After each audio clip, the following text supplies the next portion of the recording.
Hello friends, welcome back. మీకు ముందు వీడియోలో స్కామ్స్ జరిగే డిఫరెంట్ మెథడ్స్ గురించి చెప్తానన్నాను కదా. ఇప్పుడు నేను చెప్పే కాన్సెప్ట్ ఫ్రాడ్ కాల్స్. ఎవరైతే మిమ్మల్ని ఫ్రాడ్ చేద్దాం అనుకుంటున్నారో ఆ స్కామర్ మీ పర్సనల్ డీటెయిల్స్ని, ఫ్యామిలీ డీటెయిల్స్ని ముందుగా గ్యాదర్ చేస్తారు. తర్వాత మీకు వాట్సాప్ నుండి కాల్ చేస్తారు. దాంట్లో డీపీ చూస్తే పోలీస్దే ఉంటుంది, పేరు చూస్తే సిబిఐ అని ఉంటుంది. వాళ్ళు మీకు కాల్ చేసి మీ అబ్బాయి లేదా రిలేటివ్స్లో ఎవరైనా డ్రగ్స్ కేసు లేదా గంజాయి కేసులో ఇరుక్కున్నారనో, లేదా మీ అమ్మాయి ఏదైనా రైడ్లో దొరికిందనో ఎమోషనల్గా బ్లాక్మెయిల్ చేసి మీ దగ్గర నుంచి డబ్బులు తీసుకుంటే ట్రై చేస్తారు. ఎప్పుడైనా ఇలాంటి కాల్స్ వస్తే కనుక వెంటనే బ్లైండ్గా నమ్మకండి. ఎవరి పేరు మీద అయితే కాల్ వస్తుందో వాళ్ళకి కాల్ చేసి మీరు కన్ఫర్మేషన్ తీసుకోండి. ఒకవేళ ఇది ముందుగానే మనం గుర్తించడం ఎలా అని అనుకుంటే కనుక మనకి జనరల్గా ఎప్పుడైనా కాల్ వస్తే మీరు గమనించే ఉంటారు, +91 అనేది ఇనీషియల్ నెంబర్గా ఉంటుంది.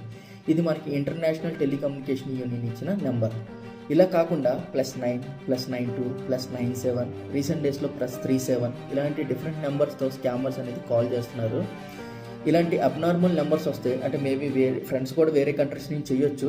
అలా కాకుండా అబ్నార్మల్గా అనిపిస్తే మాత్రం అలాంటి కాల్స్ లిఫ్ట్ చేయకండి. పొరపాటుని లిఫ్ట్ చేసి ఆల్రెడీ మీరు ట్రాన్సాక్షన్ చేసినట్లయితే వెంటనే cyber crime help line number 1930కు కాల్ చేసి ఈ వివరాలన్నీ అందించండి. ఈ వీడియో మీకు యూస్ఫుల్ అనుకుంటే కనుక మన ఫ్రెండ్స్ అండ్ ఫ్యామిలీకి ఈ వీడియో షేర్ చేయండి.